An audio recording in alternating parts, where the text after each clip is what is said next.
Wow! How exactly do I convey that this game really surprised me? How it captivated me for weeks?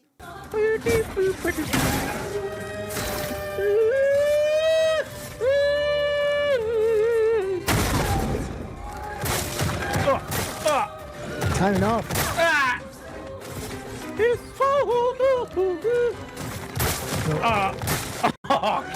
Damn. Damn. Joe, do you like the combat? Yeah, Yeah, it's a lot of fun. It's a lot of fun. I got it.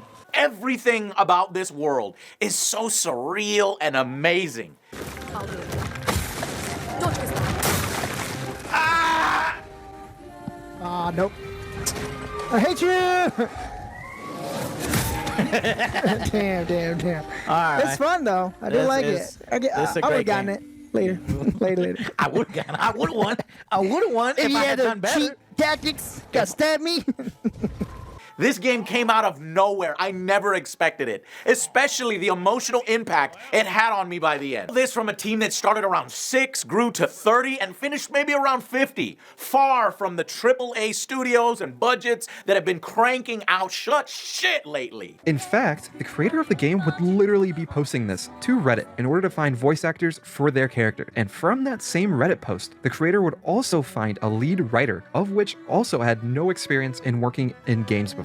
In fact, her previous role was an investor at a private equity company. When you consider where all of the talent this game comes from, it is truly a miracle how it came together. How did a team that's smaller than the Call of Duty microtransaction department craft the most visually incredible and most impactful RPG we've seen in years?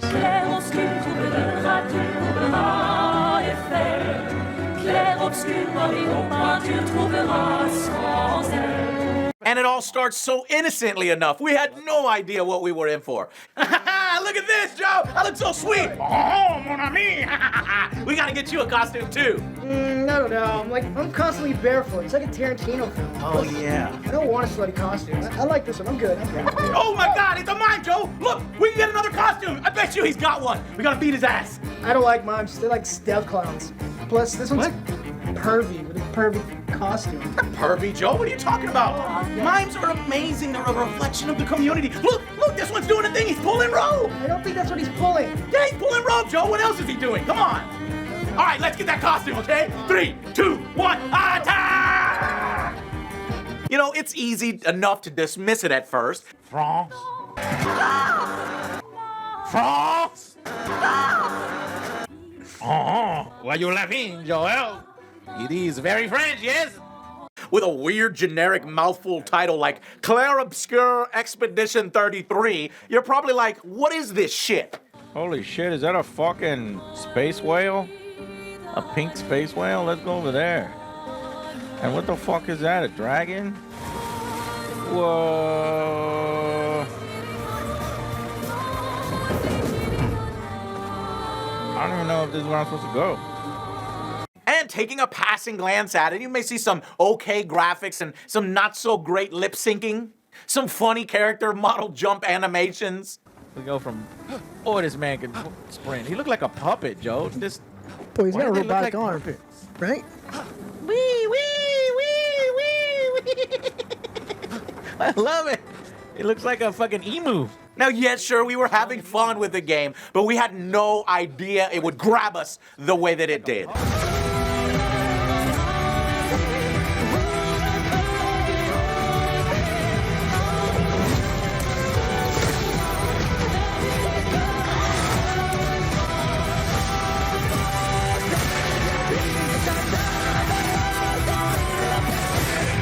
Going to take everything. But I'll get to all that. First, let's talk about the game. We are in the city of Lumiere, where every year people are sent on a mission to stop the Paintress, who is this massive creature off in the distance that they watch paint a number every year in this curse called the Gommage that sees everyone of a certain age die every year, just vanish in a bloom of flowers. All the people that are 34. And next up is Expedition 33. These expeditions, they are desperate, last chance, futile efforts to stop the inevitable. And the ceremony and the seeing off of these expeditions that our characters are a part of is such a fascinating way to start the game. When we see firsthand the horror of all the oldest literally evaporating before our eyes, it just fills us with the resolve needed to try to stop this terrible fate for ourselves and the ones that we love. Now, it's hard to talk about much more, and I refuse to spoil it for you, so a lot of my footage is going to be from some of the early and maybe some mid-game parts, but suffice to say, go out and play this one right now if you haven't already. And Fiend. Well, I gotta say that was a well-done intro. I am fully immersed. Good music, good setup, intriguing. All right. L'expédition. It is ultimately a captivating plot that has so many twists and turns and reveals along the way, connections, emotional moments, that I just love it so dang much. It helps that it has extremely excellent voice acting from every damn character. From a lot of the top actors like Andy Serkis to Charlie Cox, who is playing Robert Pattinson for some reason. So some people in chat are saying this is Charlie Cox. Is that Listen, so it's Plaza's Charlie lively. Cox playing Robert Why Pattinson. people that like true? to celebrate the Gamage Charlie still Cox is playing going to Robert be done. Pattinson playing? Oh, well. Gustavo. Told you we'd be It's Robert plentiful. Charlie Pattinson Cox. I want a cool black and gold outfit. I want to go on a fighting adventure. Santé.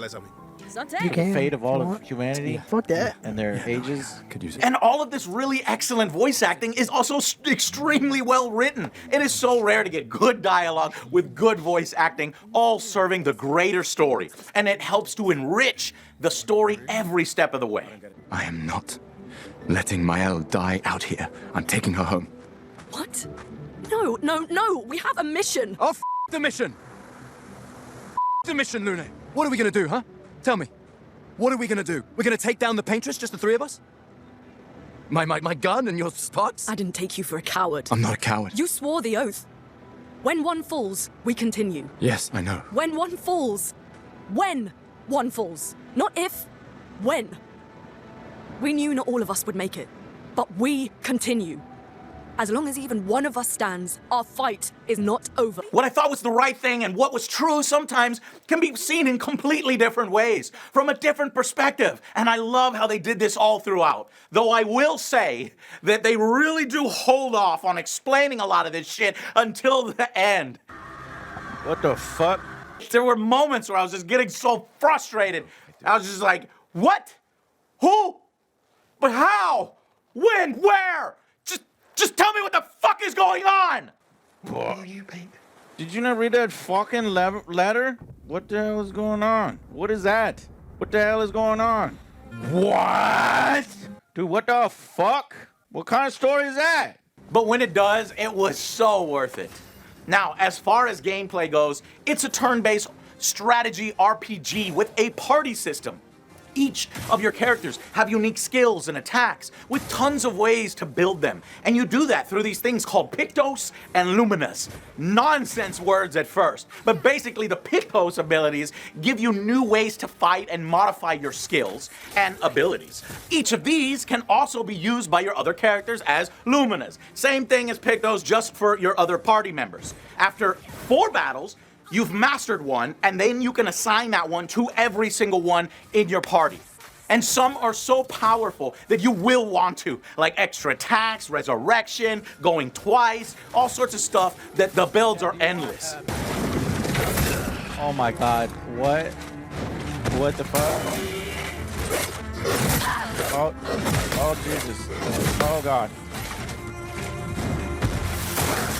When is it my turn?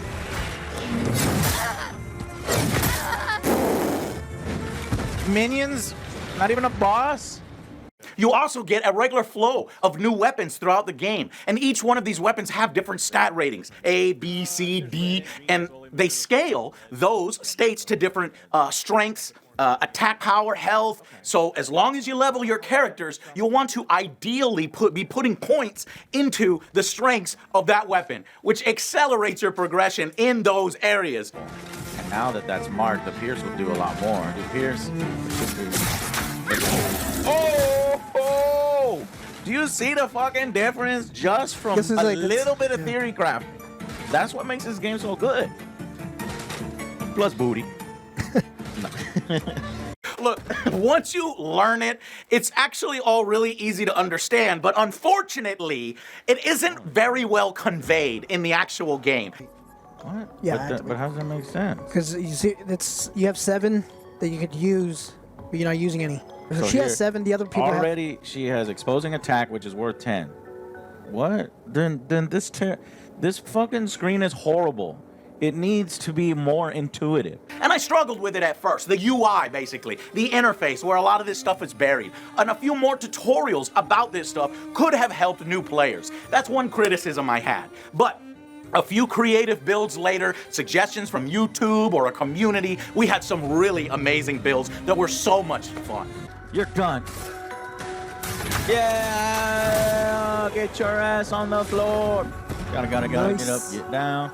Gotta get up, get down. And in these battles, which these battles have some of the game's best music running at all times, Thunderball.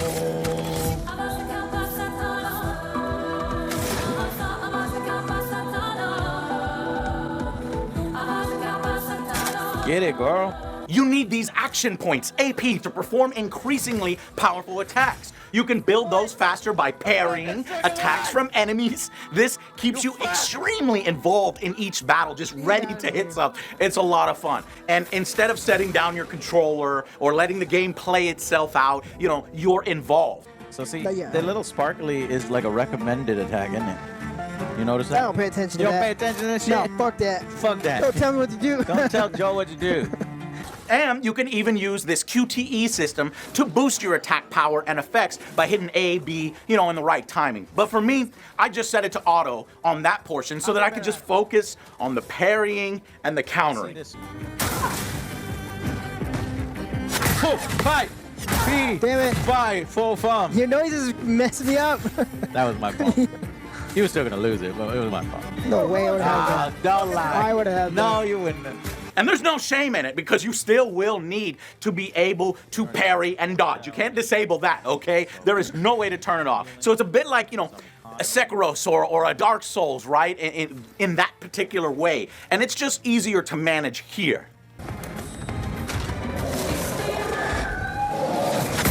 Damn. How am I supposed to parry that one? We'll try one more time. I got it this time. I got it this time. Wants to get it. So don't be afraid of this gameplay. It's a lot of fun. Certain bosses and enemies can be weak to certain types of attacks, so you will need spell types or skills already ready. And I do wish that there were easier ways to swap some of these out on the fly. Each character only has 6 slots. I think maybe late game they could have had 8. I wanted to use some of the more impressive ones without having to like stop the battle, come out with different skills. But it's just a testament to all the wide variety of attacks and ways that you can build your character. It keeps you from seeing the same stuff over and over. Joe, oh my God, OJ is on fire. Flow. Fuck OJ you. Perry God for those who come after. Lightning. Strike. Is there a visual trick to parrying? No, we got it. Just played 4 hours and you got the timing? We did it. And now we got the bucket. Baguette! It's baguette time. Baguette. Baguette. Now we have points. Oh shit! It's on like Donkey Kong. 1 extra point just for this. 1 extra point for the baguette. Weepo! Weepo! Joe, gotta use our French voice. Fire the weepos. Bones. Potions allow your team to have staying power, pushing through those harder or longer boss battles, and managing your resources and firing them off at the right times by healing and then resurrecting when they die, or giving extra action points to some upcoming characters on the timeline tree. It's yet another little great dance that you'll get addicted to. Oh no! Oh no! if I had parried that, we would have had it! We would have had it if I had parried it!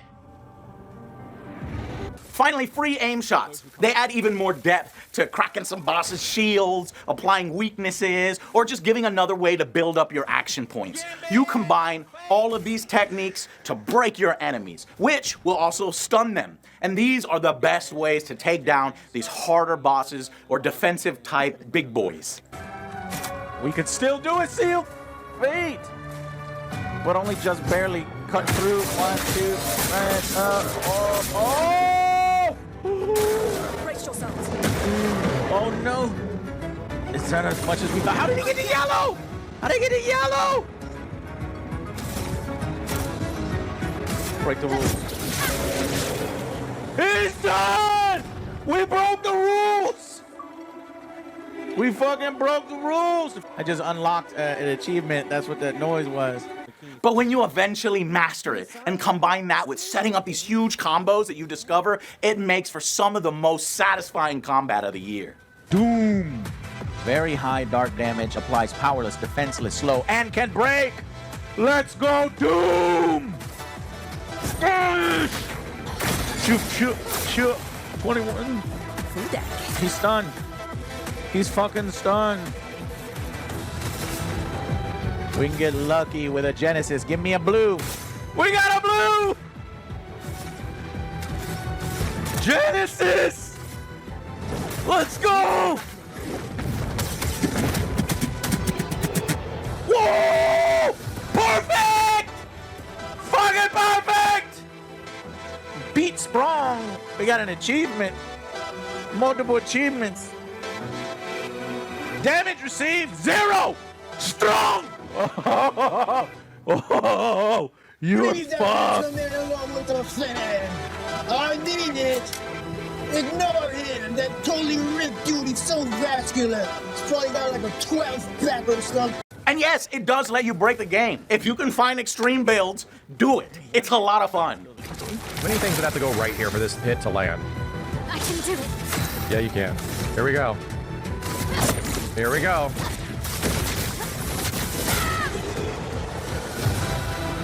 $26 million fucking damage, bro!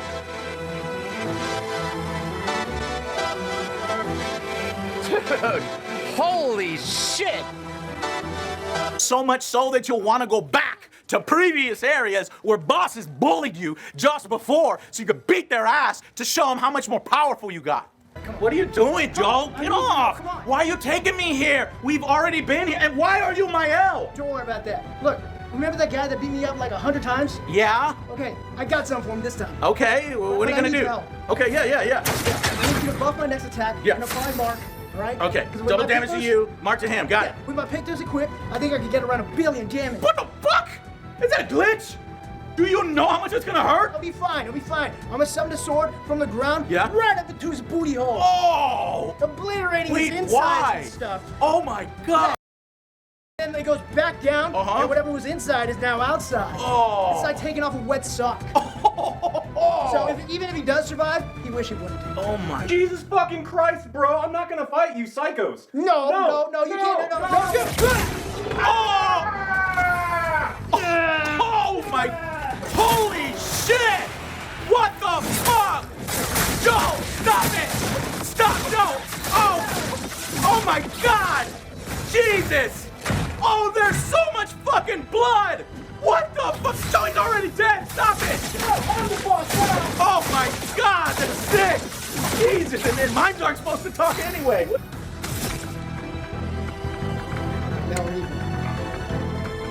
But with all of this extremely awesome stuff, there are still 2 more aspects of this game that really stand out. That is the game's music and its creativity and its art design. These 2 work together in tandem like a perfect ballet. The music and the sound design is fucking fire. It's a 10 out of 10.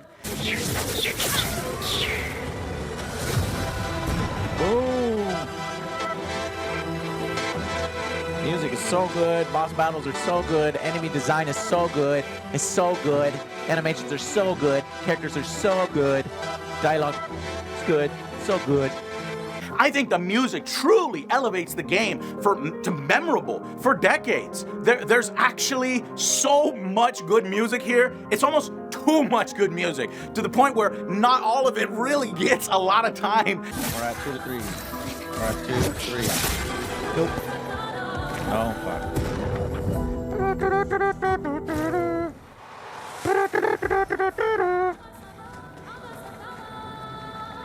No mas, no mas, no mas. You know, I'm in one area and I'm like, oh, I love that song, can't wait to hear it for the rest of the game. And then I'm in a different area, it's like, oh, that song is good too, I want to hear that for the rest of the game. I really, honestly, have to just go back and listen to more.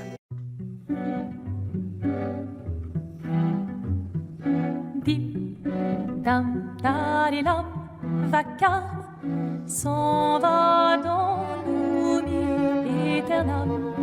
Et Gustave, dom guardiam, didim, didididim, luta sera dolidom, seram. Like, download and play the soundtrack in your car-worthy stuff.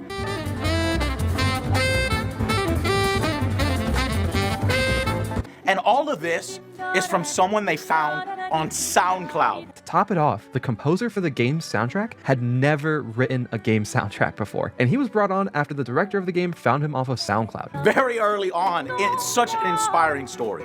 Oh, and actually, it wasn't SoundCloud. It was even crazier than that. One night, the director went on an obscure gaming forum with like 10 people on it, and he made a post asking if anybody would want to join his team as a composer.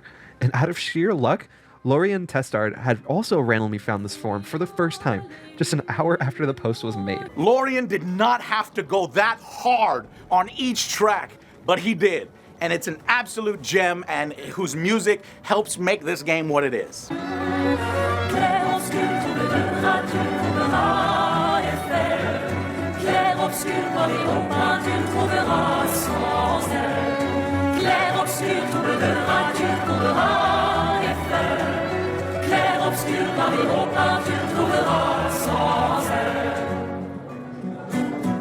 C'est vraiment une expérience qui a été très importante pour moi. J'ai pleuré pendant 2 jours, j'ai rigolé, c'était formidable.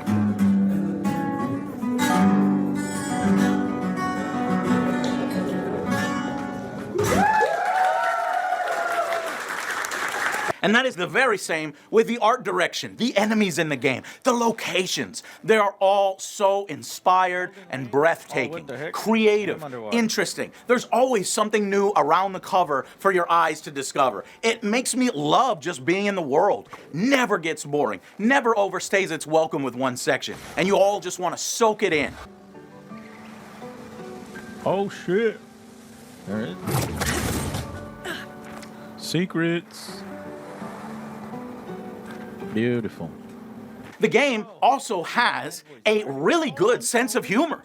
There are a lot of funny moments. It knows how to have fun and at times not take itself too seriously. And I appreciated that. It really felt like something made by friends for friends. Gustav, you're the loudest. Really? Get out of my way! Jeez. No, it's just it's the password. Pico femicola, gor grande baribombi no passwordito. Gomiku rapito sava. Even fun stuff like these gestural beach challenges that unlock swimsuits for playing various mini games. Beach attire, onesies. Oh, well, damn. Do we get some physics here? Yeah, I guess there's some physics. There is sufficient jiggle. They show off all the character booty flapping.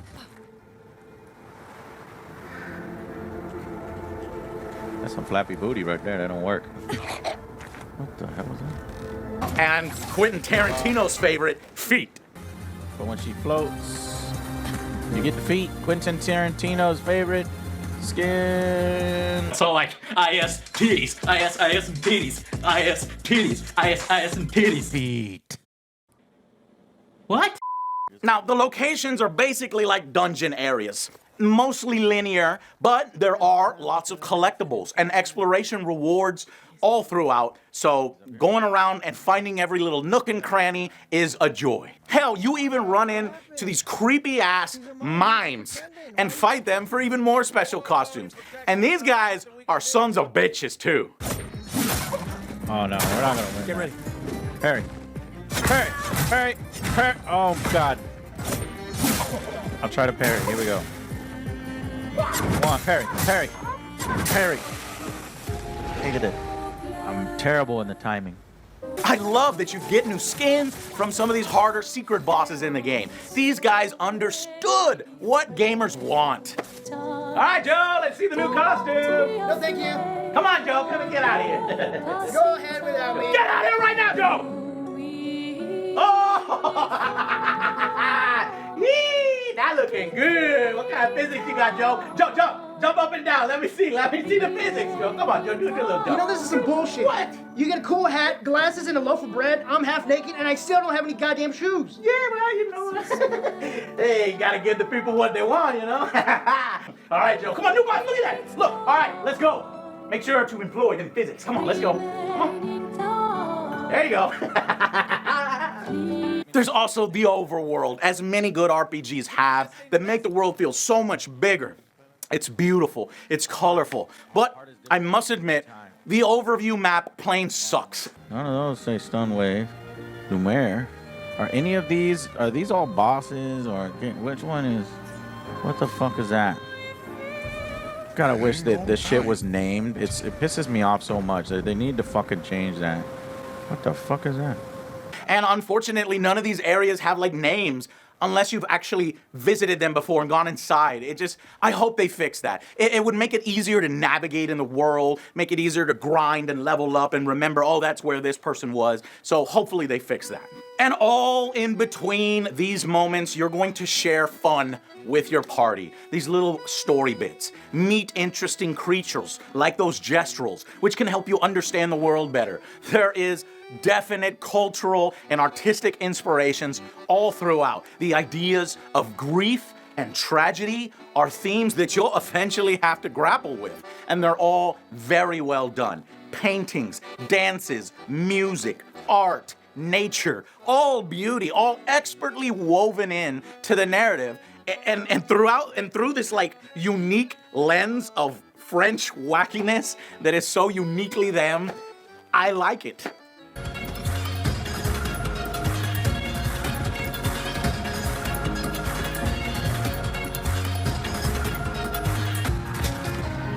Though many of these must be French from the same town as Jean-Luc Picard, devoid of any French accents at all. Space, the final frontier. These are the voyages of the Starship Enterprise. You know, I mean, well, there you The go. Starship what? Look at you. I mean, it wouldn't have worked. No, who would have taken me seriously? Mr. Crusher? Maybe the French were like, yeah, our accents in English don't sound good. We hate it too, so let's just get all English actors. So we don't even want to bother with that. Somebody else handle all that, and we'll just work on our French. That's what I think happened. And all this from a AA game, but that impresses like a AAA game, sometimes doing it better than recent AAAs. These guys deserve your support. They take inspirations from Final Fantasy, Xenoblade, Personas, From Software. If you like any of those, you're gonna love it. The final verdict for Claire Obscure, Exp33 is a surprising and unexpected 10 out of 10. Yep. We have not one 10 out of 10 this year, but 2. We are eating good as gamers, coming from 2 indie development teams that built themselves up themselves, right? Oh, and for me, this game is a work of art. It's their masterpiece, and their first game, something that you will think about afterwards and find more depth in each time that you think about it. Those endings, they make you think. All right, well, that's it. That's gonna be all for this one. And for those who come after. I can't wait to see what's next from Sandfall Interactive. Until then, I'll see you guys on the next Angry Joe Show.